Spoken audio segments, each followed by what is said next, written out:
I need a copy.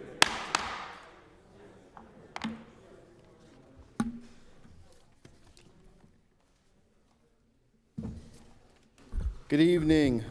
The 38th meeting of the 73rd term of the Baltimore City Council is now called to order. As a reminder to folks in the chambers, general public, please ensure that you mute your cell phones or any tablets or electronic devices so we can conduct this meeting accordingly. Our invocation this evening will be delivered by Reverend Angela Bullock of Evergreen AME Church. Reverend Bullock, we're very pleased and appreciative that you're with us tonight. The floor is yours. Good evening and thank you. Let us pray.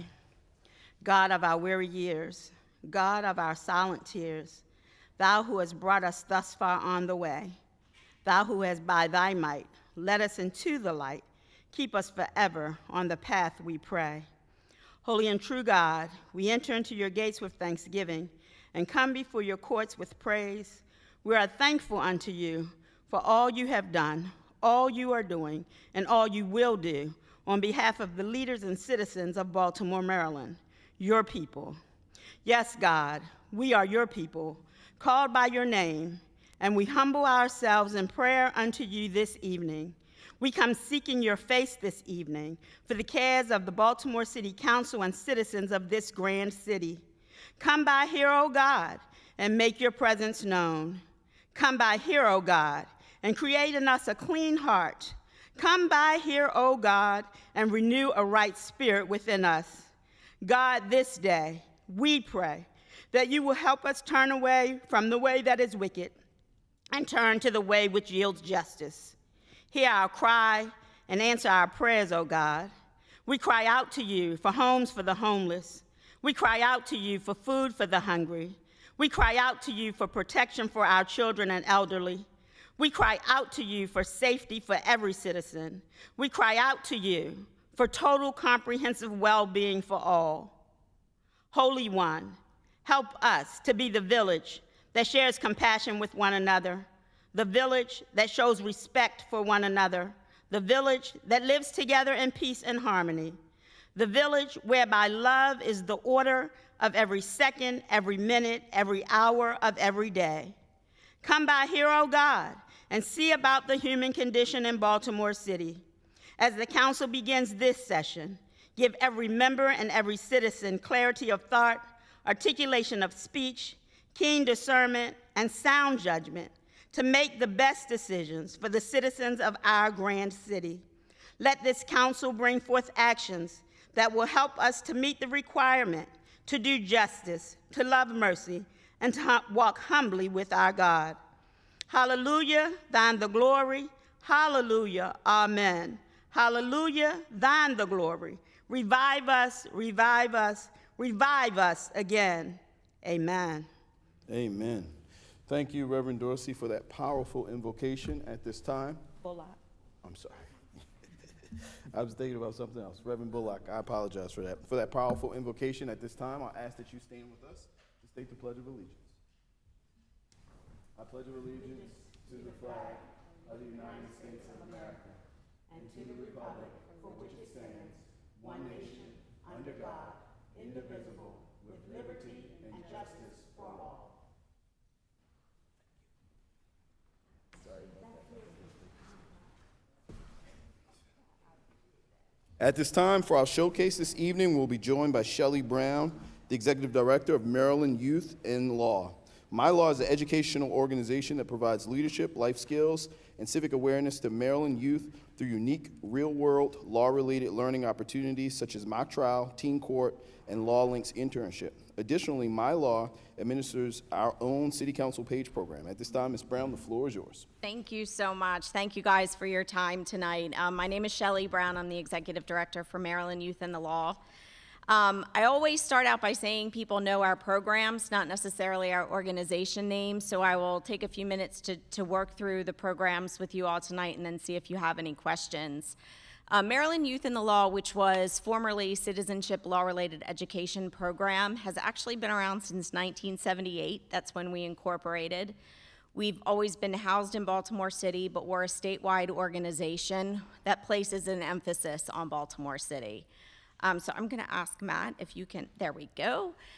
So up there, you'll see our mission statement. In a nutshell, we create programs that teach kids about the law, legal system, and legal profession while giving them an opportunity to earn and learn college and career readiness skills, and also life skills. And we do that in a way that provides real-world learning opportunities. Next slide, please, Matt. So obviously, the one that you all know the best is the City Council Page Program, which we've been running since 2011. We typically hire 2 pages each year. They work for the City Council typically from about October through May, on the floor of the meeting, helping in preparation for the meetings. Our organization provides training, and we also provide professional attire, as you see up there in that photo. And we also provide stipends with the assistance of the City Council. And then as a culminating project, the students identify an issue they believe is of concern to their local community. They research it, and they identify and propose solutions to the City Council as a culminating project. So we're very proud of that. It's always exciting to start the new year, and we're looking forward to working with the City Council again this year. Next slide, please. So probably our best known program is the high school mock trial competition. It's our largest statewide program. In most years, we are in 19 counties and Baltimore City. We have about 140 schools that register each year. Students portray attorneys and witnesses. They work on one civil or criminal case every year. And then, as you can see in that picture, the state championship takes place in the Court of Appeals. So it's a very, again, well-known old program that we work really hard to do.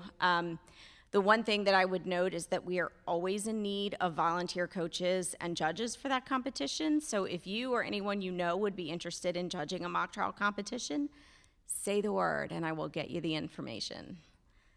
The next one is the Baltimore City Law Links internship. So we've been running that program since 1994. Over the course of those years, we've placed almost 900 students. In fact, with this year's class, we've placed 897 students in law firms, law-related agencies, and nonprofit legal services. We had 3 students here in City Hall working for the Office of the Law. In past years, they've also worked with the City Council. Our organization, similar to the City Council Page program, provides professional attire and stipends, and we also do something called the Law and Leadership Institute, which begins with a 2.5-day orientation and then resumes every Wednesday morning at University of Maryland Law School. The purpose of that is to provide orientation, to give the kids a framework for working in a professional setting, but also to give them an opportunity to come back each week and sort of bounce things off one another and us. Talk about, is this normal? How do I handle this situation? And we really attribute the success of the program to the Law and Leadership Institute. And like our other programs, we're always looking for volunteers. So if you or someone you know would like to serve as a speaker for the Institute, let me know. Next slide, please. And then last but not least is the Baltimore City Teen Court Diversionary Program. That has been running since 1999. We've adjudicated nearly 3,000 cases here in Baltimore City. So in a nutshell, we get referrals for kids who have been arrested from the Baltimore City Police Department, Baltimore School Police, Department of Juvenile Services, and the State's Attorney's Office. Sometimes we get referrals from the bench here in Baltimore. Typically, these are kids who have committed misdemeanors. We do get some minor felonies that don't include any kind of violence. The student has to admit their involvement in the offense with which they've been charged. But they're told and they're given the opportunity when they come to teen court that they'll have an opportunity to explain it in their own words, so they can sort of give their perspective on why things happened the way they did. A jury of their peers, who are all volunteers from city schools, will hear the case. They will question the respondent about the offense. They'll ask all sorts of questions. They'll ask, how are you doing in high school or middle school? Did you get punishment at home because of this? What do you want to do when you get older? So they'll ask different kinds of questions to determine just the thinking and thought process of the student. And once they think they have enough information, the respondent is recused and the students deliberate, and they come up with appropriate sanctions. The idea is for it to be educational, not punitive, so that they learn something from the experience and so that there are still some consequences for the actions. When they successfully complete the program, there's no record of that arrest. So over the, 23 years now that we've been running, our recidivism rate has hovered right around 14%. The average citywide juvenile recidivism rate is about 56%. So we know this program works. We believe in the importance of it. And I think now more than ever, programs like Teen Court and Law Links and City Council, our kids need programs that will help them be productive, constructive. They need safe extracurricular activities. So Teen Court is a great way to get involved, as is City Council and Law Links. So I would really appreciate if all of you would help spread the word about our program, send people to our website, mylaw.org, and our emails all follow suit. So I'm Shelley, SHELLEY, at mylaw. Please feel free to reach out and get additional information. And I am happy to take any questions. Thank you so much, Ms. Brown, for joining us today. We had Ms. Brown as our showcase participant at a city council luncheon today as well. So as she stated, our PAGE program, they are the partners in that, and we truly, truly appreciate you. So thank you for taking the time this evening and joining the council. Thanks for your time. Thank you. At this time, Madam Clerk, if you could please call the roll. President Mosby, Councilmember Cohen, McCray, Conway, Schleifer, Middleton, Torrance, Burnett, Bullock, Costello, Stokes, Glover, Ramos. Mr. President, we have a quorum. Thank you, Madam Clerk. I'll ask that the journal clerk please reflect that council members Porter and Dorsey are absent and are excused. We will now proceed with adoption of journals. Madam Clerk. Mr. President, the journal of the July 25th, 2022 proceedings are on the council members' desk. Without objection, the journal is adopted. Hearing and seeing none, the journal is adopted. The bill signed by the mayor can be found at the beginning of page 2 of the agenda. We'll now turn to bills to be introduced. Madam Clerk, if you could please read the first bill. City Council Bill 22-0257, Police Department of Baltimore City, Police Districts Redistricting, for the purpose of establishing new boundaries of the Baltimore Police Department police districts and providing for a special effective date.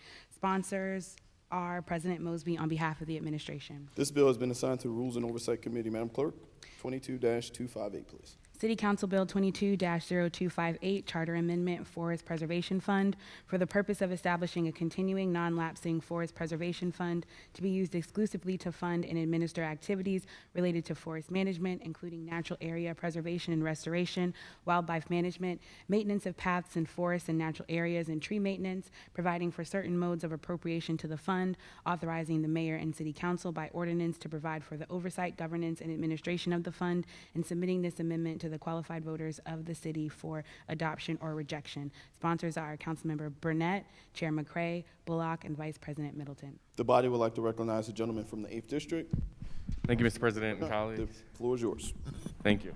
One of the intent of this bill is to better preserve our forests and green areas across the city of Baltimore. Many of you may know, Baltimore City is home to the second largest urban park in the country, but we have green space all over the city of Baltimore. And I know that each and every one of us has gotten calls about the lack of maintenance of trails, of tree pruning, the ability to remove down trees, to maintain just general natural areas in the city of Baltimore. And one of the things that concerns me is that the climate change is real. And if we are not able to get a handle on our ability to maintain green space in the city of Baltimore, we're going to have really bad complications moving forward. So this bill would likely be presented at this pace in 2024, so there's plenty of time to work out the kinks on it. But I think it's a very important bill given the concerns that we get from the citizens all over the city about green space maintenance. So looking forward to good discussion in committee, Mr. Chair, or Mr. President. Thank you, Mr. Councilmember. That bill has been assigned to Rules and Oversight Committee as well. Madam Clerk, 259. I'm sorry, Madam Clerk, if we could please record that Chairman Conway would like to be added on this bill. I also see the hand of Councilman Cohen, Councilman Torrance. So we have Torrance, Cohen, and Chairman Conway. Madam Clerk, 259, please. City Council Bill 22-0259, recordation and transfer taxes, yield excise tax transactions assessed, for the purpose of amending which transactions are assessed the yield tax and providing for a special effective date. Sponsor is Councilmember Ramos. The body would like to recognize Councilwoman Ramos. The floor is yours. Thank you, Mr. President, and thank you, colleagues. In 2016, residents and advocates worked hard to gather over 10,000 signatures to change the charter to allow the Baltimore City Council to create funding sources and direct funds to the Affordable Housing Trust Fund. I'm honored to have been one of those advocates and want to thank the members of this body who supported the measure. Our goal at the time was to find a funding source to generate $20 million per year for affordable housing initiatives, including transforming vacant properties into affordable homeownership. In 2018, the funding source was established, thanks to Councilman Bullock and this body, and it is a yield tax on transfers and recordations on real estate transactions above $1 million. In 2019, that generated $5.5 million. In 2020, that generated $6.5 million. And in 2021, that generated over $16 million, given the housing market. Well, we believe this year, 2022, will be a record-breaking year because of the very active housing market. It is not likely to be as strong in the coming years, and yet the demand for affordable housing continues to increase. We have to be ready for that time, which is why I'm putting in this bill today. It lowers the threshold for the tax to be applied to real estate transactions over $1 million to $750,000, so that the yield tax will apply to more real property transactions. The Affordable Housing Trust Fund is designed to assist in funding affordable rental units, affordable homeownership, rental assistance, home repair, and other initiatives for individuals and families who are 50% or below area median income. This set of people in our city are extremely housing insecure, and many of them pay over 50% of their income on housing costs. The affordable housing crisis is not going away. We absolutely need to be thinking about how we maintain this funding source and grow it. Federal rental assistance from ARPA is going to end at the end of the year, and yet there is no end in sight for people needing assistance to avoid eviction. Elders continue to call us every day needing repairs to their homes, and the rental market in Baltimore is booming, and yet there is no affordability. The Affordable Housing Trust Fund was also designed to help us eliminate vacant and abandoned housing or properties by transforming it to affordable homeownership and rental. Increasing funding for the Affordable Housing Trust Fund is one of my initiatives listed in my letter to Mayor Scott regarding vacant and abandoned properties, and we need more money to address this issue, and this bill is one step in that direction. Thank you for your support, colleagues, and I look forward to the hearing. Thank you, Mr. President. Thank you, Councilwoman Ramos. This bill is going to be assigned to Ways and Means Committee. Madam Clerk, if you could go to 260. City Council Bill 22-0260, Ethics Board Financial Disclosures, Public Inspection, Identifying Information, for the purpose of repealing the requirement that an individual provide certain identifying information when inspecting a financial disclosure for a member of the Ethics Board. Sponsor is Councilmember Burnett.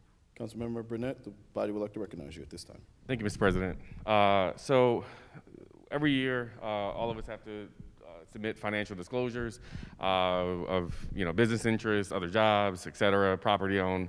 One of the very chilling aspects of that is in order to inspect, for the public to inspect, or anyone else to inspect this information, which is already publicly available, they have to publicly disclose that they've looked at the information. And so when you look at the financial disclosures, you can actually see who has looked at it. That can have a chilling effect on folks that may want to simply just look at what interests may and their elected official may have, for any reason at all. And we should be moving towards more transparency, more accountability, and making it more difficult for people to view public information is a challenge. I did try to work with the agency to just simply remove the requirement to have the sign-in, but apparently it's codified into law, and so what this would do It just make it easier for people to view information, do what they want with it, but not necessarily have to disclose that they've looked at it. You know, in the same way that you don't have to go to, when you go to take a book out the library, you don't have to publicly disclose that, hey, I took out this book, right? You go get it, you look at it, you return it. Same thing for this. So it's pretty simple technical bill to promote transparency in this body. Thank you, Mr. President. Thank you, council member. I see the hand raised of Councilwoman Ramos. This has been assigned to Rules and Oversight Committee. Madam Clerk, 261. City Council Bill 22-0261, rezoning 801 South Haven Street, Block 6458, Lot 004A, and Block 6467, Lot 021A, and a portion of Block 6458, Lot 004. For the purpose of changing the zoning for the properties known as 801 South Haven Street, Block 6458, Lot 004A, and Block 6467, Lot 021A, and a portion of Block 6458, Lot 004, as outlined in red on the accompanying plat, from the I-2 to IMU-2 zoning districts to the R8 zoning district, and providing for a special effective date. Sponsor is Councilmember Cohen. This bill has been assigned to Economic Community Development. Madam Clerk, 262. City Council Bill 22-0262, landmark list, exteriors, Baltimore City Engine Company 14 Firehouse. For the purpose of designating the Baltimore City Engine Company 14 Firehouse, 1908 Holland Street, Block 0207, Lot 005, as an historical landmark exterior. Sponsor is Councilmember Bullock. The body would like to recognize Councilman of the District. Councilman Bullock, the floor is yours. Thank you, Mr. President. As you know, I'm the representative for City Council on our Commission for Historical and Architectural Preservation. And in the 9th District, we actually have a large CHAP district, which is the Union Square. But right at the edge of that is the Engine 14 House. And having visited that beautiful station, it's one of the oldest in our city. It has some great architectural features. Also, it's the same firehouse where our 3 fallen firefighters also served. And so I think it's a dual purpose having this put forward as a landmark in our city. So thank you for the opportunity, sir. Thank you. That bill has been assigned to Economic Community Development. Madam Clerk, 264. City Council Bill 22-0263, landmark list, exteriors, Harlem Theater, for the purpose of designating, the description as well. Oh, yeah. Thank you.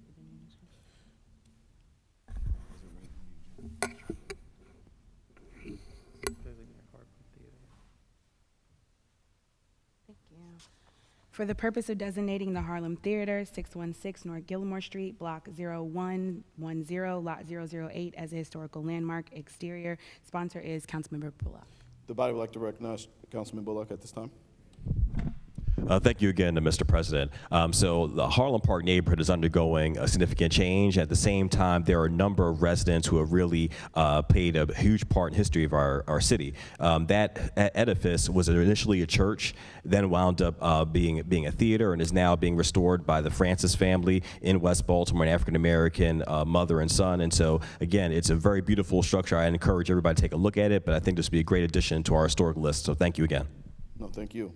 That bill is also assigned to Economic Community Development. Madam Clerk, 264. City Council Bill 22-0264, landmark list, exteriors, Canton Railroad Transfer Bridge, for the purpose of designating the Canton Railroad Transfer Bridge an improvement-only parcel located at Ward 1, Section 10, Block 1902F, Lot 001, as a historical landmark exterior. Sponsor is Councilmember Cohen. The body would like to recognize Councilmember Cohen. Thank you, Mr. President. This bridge played a major role in the Industrial Revolution. It's been studied by a local historian, Dr. Raymond Barr, and the Canton Community Association, and we are really looking forward to revitalizing that history as a landmark. Thank you. Thank you. That bill has also been assigned to Economic Community Development. Madam Clerk, the next bill. City Council Bill 22-0265, landmark list, exteriors, 3818 Roland Avenue, for the purpose of designating 3818 Roland Avenue, Block 3563A, Lot 039, as a historical landmark exterior. Sponsor is Councilmember Ramos. Body would like to recognize Councilwoman Ramos. The floor is yours. Thank you, Mr. President, and thank you, colleagues. This bill establishes 3818 Roland Avenue as a historic landmark on the city's landmark list. Residents requested this designation to protect the architecture and historic significance of the building. According to CHAP, one of the first, if not the first woman to own property in Baltimore City owned this house. She was ahead of her time. It is a beautiful building, and I look forward to preserving it. Thank you, Mr. President. Thank you. That bill has been assigned to Economic Community Development. Madam Clerk, if we could go to resolutions. City Council Resolution 22-0122R, Informational Hearing, Public Safety and Surveillance Technology, for the purpose of inviting representatives from the Department of Law, the Baltimore Police Department, the Department of Finance, and other interested parties to discuss the acquisition and use of facial recognition surveillance technology by Baltimore City government, how data from such equipment is used and stored, and any liability the city may face if the technology or its data is misused. Sponsor is Councilmember Burnett. Councilman Burnett is a very busy man tonight. You have the floor. Thank you, Mr. President. So last year, this body passed a moratorium on the use or most uses of facial recognition technology. That moratorium ends December of 2022.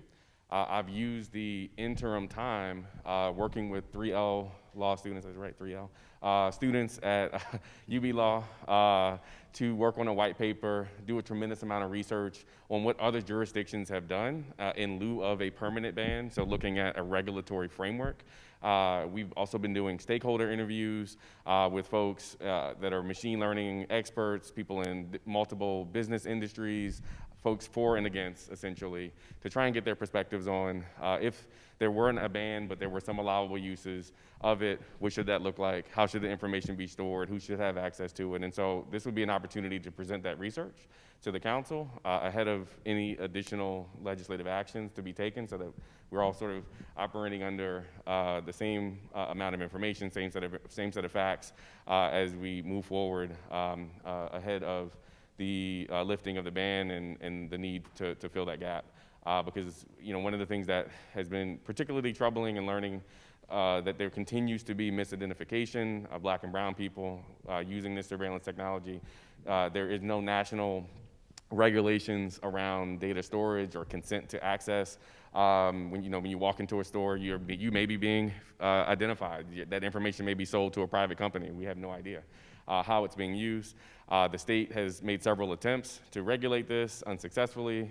Congress has also not acted despite calls for the Biden administration to act. So I think that this is an important step in Baltimore being a leader and joining several other jurisdictions in regulating the use of facial recognition and other sorts of data tracking and storage software and systems. So looking forward to a good discussion, Mr. President.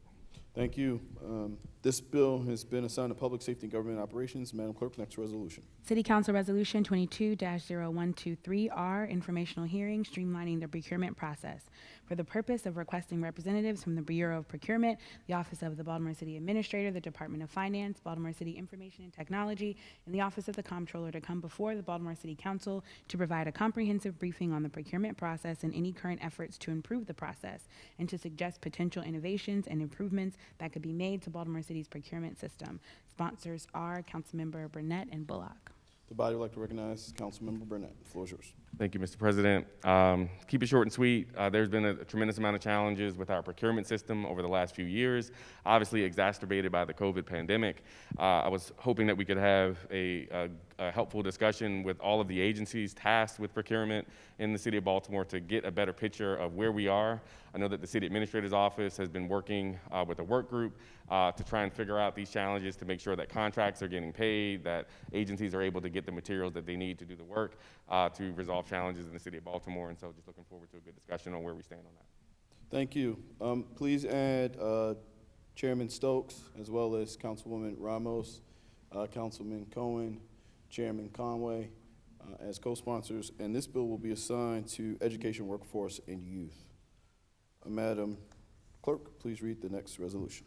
City Council Resolution 22-0124R, Informational Hearing, Residential Rental Licensing, for the purpose of inviting representatives from the Department of Housing and Community Development and other interested parties to appear before the City Council to discuss the current rental licensing process for residential properties, problems that arise during the process, and improvements that could be made to the current process. Sponsors are Councilmember Burnett, Bullock, and Vice President Middleton.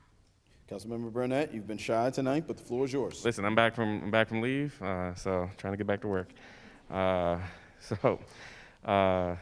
residential rental licensing. So the Department of Housing and Community Development just sent out communication to property owners all over the city of Baltimore, launching a new residential licensing portal, and a reminder that inspections are going to be underway for rental properties. This body established this program a few years back. There's been some ups and downs, and I thought it would be helpful to get a better picture of where we currently stand with residential licensing and the permitting process. And it may also be helpful for folks who own properties to know what they should be doing moving forward to ensure that all of the properties that need to be inspected that everybody has migrated over to the new system, so we have a clear picture of where all the rentals are and making sure that they're up to speed and up to snuff. So looking forward to a good discussion, Mr. President. Thank you. This bill has been assigned to Ways and Means Committee. Madam Clerk, next resolution, 125R. City Council Resolution 22-0125R, informational hearing, occupancy permits, inspections, and code enforcement. For the purpose of requesting that representatives from the Department of Housing and Community Development, the Baltimore City Fire Department, and other interested parties appear before the council to discuss the process of conducting building inspections and code enforcement prior to the issuance of an occupancy permit for a property in Baltimore City, problems that may occur during the process in connection. Sponsors are Councilmember Burnett, Bullock, and Vice President Middleton. Councilman Burnett, the floor is yours. Thank you, Mr. President. So a few months ago, I got a few calls from concerned residents in the northwest part of my district, very much concerned that they'd purchased properties that did not have use and occupancy permits, and there were a lot of unresolved electrical issues, plumbing issues that they were not aware of, and obviously the property shouldn't have been sold in the first place. I do want to thank Councilmember Ramos for leading to try and close some of these loopholes last fall, and I think it's important that we continue to discuss this because we're still getting calls as the housing market continues to churn along at a higher pace. There's a lot of urgency where people are purchasing homes that haven't been inspected for sake of expediency and maybe getting themselves into some very difficult financial situations if they do not have that use and occupancy permit. And so, again, looking forward to a good discussion. Thank you. This bill has been assigned to Ways and Means as well. Yes. Oh, please add Councilwoman Ramos. And again, please reflect that this bill has been assigned to Ways and Means. Madam Clerk, 125R. City Council Resolution 22-0125R. Oh, wait, we just did that one. We're on 26. Yeah, 26. City Council Resolution 22-0126R, informational hearing, East Baltimore Development Incorporated audit. For the purpose of requesting that representatives from East Baltimore Development Incorporated, EBDI, brief the council regarding the status of the ongoing revitalization of an 88-acre portion of East Baltimore and the upcoming forensic audit of EBDI, including considerations for auditor selection, community involvement, and clarification of financial outlay. Sponsors are Chair Stokes and Councilmember Glover. Chairman Stokes. Thank you, Mr. President. The audit is about transparency and ability to give residents of the community to trust in an organization that's responsible for land management of 88 acres of city-owned property, and that request came from the community, myself, and Councilman Glover also. Thank you, Mr. President. Thank you. That bill has been assigned to Ways and Means Committee. Madam Clerk, please read the last resolution. City Council Resolution 22-0127R, informational hearing, 988 Suicide and Crisis Lifeline. For the purpose of inviting representatives from the Baltimore City Health Department, the Baltimore City Fire Department, the Baltimore Police Department, the Department of Finance, the Baltimore City Law Department, and other interested parties to appear before the City Council to discuss the implementation of the 988 Suicide and Crisis Lifeline, its anticipated impact on individuals that use this resource, and the implementation plan for Baltimore City. Sponsors are Chair McCray and Vice President Middleton. I would like to recognize Chairwoman McCray. The floor is yours. Thank you, Mr. President. In 2020, Congress unanimously passed the National Suicide Hotline Designation Act, which required the FCC to designate 988 as the universal telephone number for the National Suicide Prevention and Mental Health Crisis Hotline. The implementation of 988 meets Baltimore City's eagerness to bolster effective and wide-ranging crisis intervention services. And as co-chair of the Baltimore City Suicide Prevention Legislative Work Group, I have been fortunate enough to work with a determined cohort of subject matter experts who have been engaging in this work for decades and have played a critical role in acquiring the necessary funding and rolling out this comprehensive system. I do feel that it is imperative that this body, along with all city residents, have a clear understanding as to how the 988 Suicide and Crisis Lifeline will be implemented, how it's going to impact individuals that use this resource, and what it means for our city as a whole. During a crisis, everyone, regardless of identity or zip code, deserves to have someone to call, someone to respond, and somewhere to go if necessary. And there has never been a more critical time to expand these resources, reduce our reliance on police responses to behavioral health calls, eliminate the overburdening of emergency departments, and destigmatize and decriminalize behavioral health crises. I do look forward to engaging my colleagues, city agencies, and local behavioral health organizations to discuss this critical topic, and just thank you for your time. Thank you. This bill's been assigned to Health, Environment, and Technology Committee. You can find, that ends the resolutions. You can find the consent calendar in Section A on the back of the agenda. Is there a motion to approve the consent calendar? It's been moved and properly second. All those in favor, please say aye. And all those opposed, please say nay. The ayes have it. The motion carries and the calendar is approved. We will now move to bills on second reader. And before we do, I would like to recognize Chairman Costello. Thank you, Mr. President. I move that we read short titles for second and third reader for the duration of the meeting. Without objection, we will be in short titles for the duration of the meeting. Hearing and seeing none, short titles will be read moving forward. First committee is Economic Community Development. Madam Clerk, if you could please read the bill. City Council Bill 22-0189, repeal of ordinances 07609 and 09-139, Westport Waterfront Planned Unit Development. At this time, I'd like to recognize Vice President of Council, Sharon Green Middleton. The floor is yours. Thank you, Mr. President. Bill number 22-0189. This bill was heard on August 9th, 2022. I move the findings of fact. Is there a second? It's been moved and properly second. All those in favor, please say aye. All those opposed, please say nay. The ayes have it. The finding of facts are now adopted.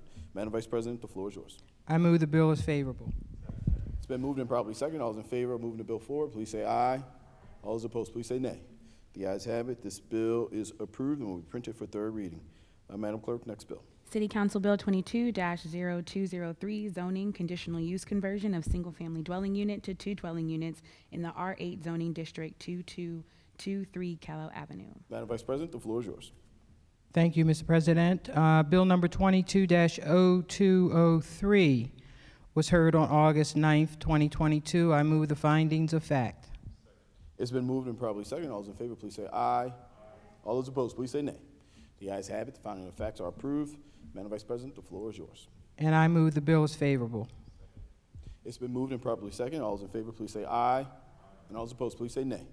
The ayes have it. This bill is approved and will be printed for third reading. Madam Clerk. City Council Bill 22-0219, Plan Unit Development Amendment, Harbor Point. Madam Vice President, the floor is yours.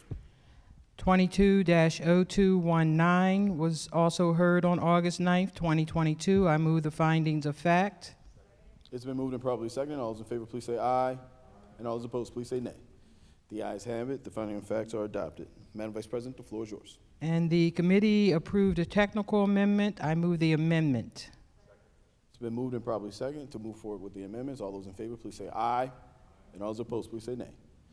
The ayes have it. The amendments are adopted. Madam Vice President. And I move the bill favorable as amended. It's been moved and properly seconded. All those in favor, please say aye. And all those opposed, please say nay. The bill is approved as amended and will be printed for third reading. Madam Clerk, if we could please go to bills on third reader. City Council Bill 22-0212, Residential Retention Tax Credit Amendment. President Mosby, Councilmember Cohen, McCray, Conway, Schleifer, Middleton, Torrance, Burnett, Bullock, Costello, Stokes, Glover, Ramos. This bill is approved. City Council Bill 22-0213, Street Encroachment 420 East Randall Street. President Mosby, Councilmember Cohen, McCray, Conway, Schleifer, Middleton, Torrance, Burnett, Bullock, Costello, Stokes, Glover, Ramos. This bill is approved. City Council Bill 22-0215, City Streets Closing to 10-foot alleys. President Mosby, Councilmember Cohen, McCray, Conway, Schleifer, Middleton, Torrance, Burnett, Bullock, Costello, Stokes, Glover, Ramos. This bill is approved. City Council Bill 22-0216, City Property Grant of Easement, President Mosby, Councilmember Cohen, McCray, Conway, Schleifer, Middleton, Torrance, Burnett, Bullock, Costello, Stokes, Glover, Ramos. This bill is approved. City Council Bill 22-0247, Obstructing Street Racing or Stunt Driving, President Mosby, Councilmember Cohen, McCray, Conway, Schleifer, Middleton, Torrance, Burnett, Bullock, Costello, Stokes, Glover, Ramos. This bill is approved. And again, for the record, please note that Councilman Dorsey as well as Councilwoman Porter have excused absences for today. Now, at this time, we're going to turn to committee announcements. Committee chairs, if you have your committee, please stand and provide any pertinent announcements for the body at this time. First up, Madam Vice President. Mr. President, the Economic and Community Development Committee would like to announce the following hearings, which will be held hybrid in the Clarence Du Burns Chambers at City Hall and online. On September 20th, 2022 at 2 p.m., we will hear City Council Bill 22-0200, Urban Renewal Central Business District Amendment 2, sponsor Costello. At 2:05 p.m., we will hear City Council Bill 22-0228. It's a voting work session, Midtown Community Benefits District Amendment, sponsor Costello. At 2:10 p.m., we will hear City Council Bill 22-0223, Downtown Management District and Downtown Management Authority, sponsor Costello. At 2:15 p.m., we will hear 22-0214, Franchise Underground Snow Melt System, being put in by the President for the Administration of Transportation. At 2:20 p.m., we will hear Bill number 22-0217, Franchise Storm Drain Outfall, put in by the President for the Administration for Recreation and Parks. At 2:25 p.m., we will hear Bill number 22-0253, City Property Renaming Barclay Elementary Middle School to Gertrude S. Williams Barclay School, put in by Stokes and Ramos. At 2:30 p.m., we will hear City Council Bill 22-0218, a city property renaming Robert E. Lee Park to Lake Roland Park, put in by the President for the Administration. Thank you. We'll be busy on September 20th. Thank you. At this time, we're going to hear from Education, Workforce, and Youth. Chairman Stokes, the floor is yours. Thank you, Mr. President. Education, Workforce, and Youth will hold a hearing Thursday, September the 22nd, 2022, and at 10 a.m. And the hearing is on degree requirements for city positions at the request of Councilman Glover from the 13th District. Thank you, Mr. President. Thank you. Next, we're going to Health, Education, and Technology. Thank you, Mr. President. The Health, Environment, and Technology Committee will hold the following hearings in the remainder of August and in September.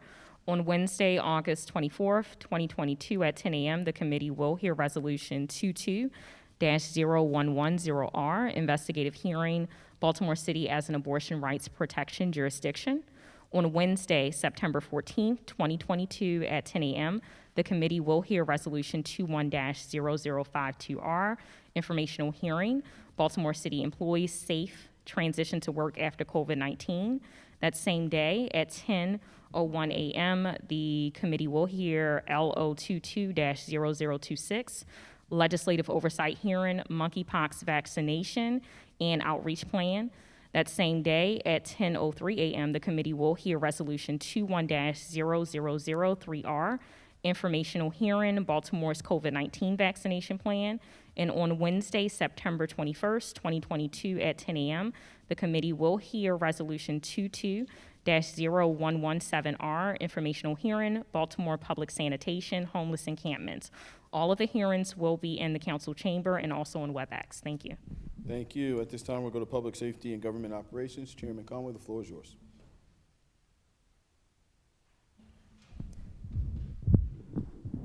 Thank you, Mr. President. The Public Safety and Government Operations Committee will be meeting to hear Bill 22-0256, Public Safety Apprenticeship Program Advisory Commission on Wednesday, September 7th, 2022 at 1 p.m. Council chambers.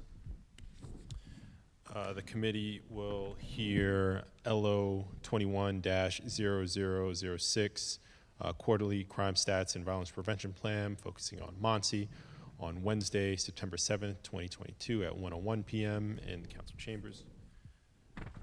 The committee will also hear Bill 22-0255, Arson Offender Registration, on Wednesday, September 28th, 2022 at 1 p.m. in council chambers. And last but not least, the committee will hear LO 21-0006, Quarterly Crime Stats and Violence Prevention Plan, focused on BPD, on Wednesday, September 28th, 2022 at 1:01 p.m. In council chambers. Thank you, Mr. President. Thank you, Chairman Conway. At this time, we'll go to Rules and Legislative Oversight. Chairman Schleifer, the floor is yours. Thank you, Mr. President. I'd like to move to suspend Rules 12.2 and 12.3 to announce a hearing on a bill that was introduced tonight. Without objection, the council rules will be suspended. 10-2, 10-3. Hearing and seeing none, the rules are suspended. Please proceed. The Rules and Legislative Oversight Committee will hold a hearing on Bill number 22-0257 on Thursday, September 8th at 1 p.m. Here in council chambers for the ordinance of the police department redistricting. And that's it. Thank you. Thank you. And then last but not least, Ways and Means. Nothing from Ways and Means. Any regular announcements? I see the hand raised of Chairman Stokes. The floor is yours. Just want to congratulate Pete O'Neill, who worked in the TV station, retired 40 years as a cameraman. So thank you, Mr. President. Thank you, Chairman Stokes. Any additional regular announcements? Here, Madam Vice President? I think this is, in council services, I think this is Sam Johnson's last council meeting. So,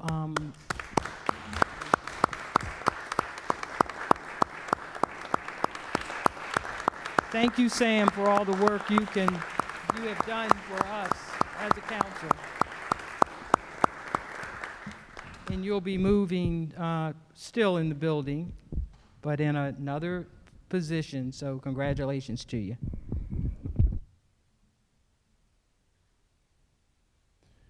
And are there any other regular announcements?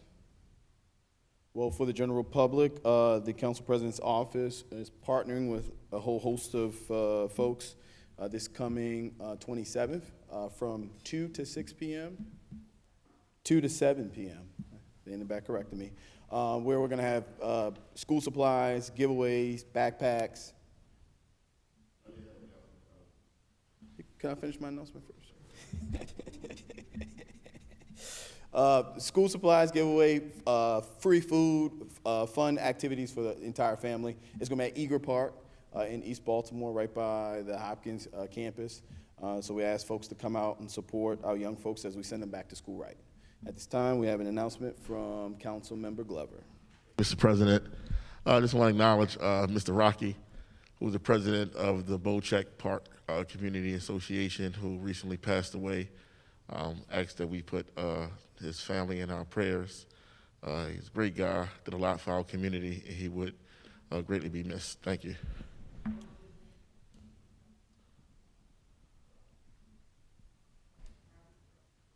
You got a chance to see some of the renovations at Bocheck, so thank you for honoring him. At this time, are there any additional announcements? Hearing and seeing none, hope to see everybody on the 27th, again from 2 to 7 p.m., citywide event. Baltimore City kids from all across the city will be at Eager Park in East Baltimore, again, to send out young folks back to school right. With that, we're going to close out with Madam Vice President. The floor is yours. Thank you, Mr. President. The next meeting of the City Council will be held on Monday, September 12th, 2022 at 5 p.m. here in council chambers. And may we have a moment of silence for Rocky Brown and the continued now 228 homicides in our city, and also the continued COVID pandemic and our opioid pandemic.